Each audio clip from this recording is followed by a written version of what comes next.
दर्शन बनाम नैतिक दर्शन। जबकि दर्शन शास्त्र के अध्ययन में अंततः ये प्रश्न महत्वपूर्ण है कि मानव स्वभाव क्या है और क्या नहीं है।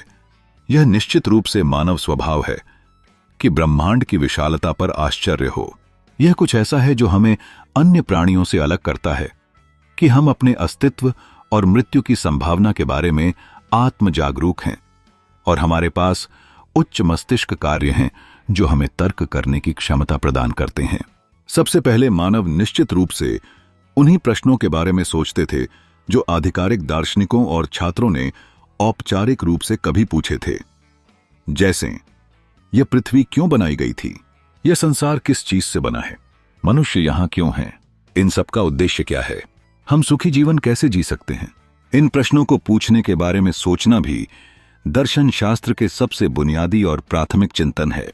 दार्शनिकों ने इन सवालों के जवाब देने की कोशिश की है या कम से कम सार्वभौमिक सत्य के करीब से जानने की तलाश की है। इन्हीं सवालों ने सदियों से धार्मिक विकास को जन्म दिया है। अधिकांश धर्म भी दर्शन की तरह हैं कि वे भी बड़े प्रश्नों के उत्तर की खोज के बारे में हैं। हालांकि धर्म में दर्शन की तुलना में उत्तर होने का दावा करने की अधिक संभावना है। दर्शन प्रश्न पूछने के बारे में है। हमेशा प्रश्न पूछते रहना। पाश्चात्य जगत में औपचारिक दर्शन 7वीं शताब्दी ईसा पूर्व ग्रीस में यूनान में शुरू हुआ।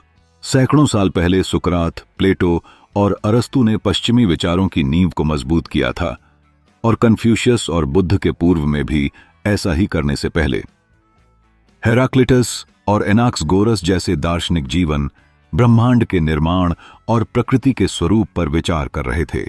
उदाहरण के लिए एनाक्सगोरस ने लिखा है कि हर चीज में हर चीज का एक हिस्सा होता है।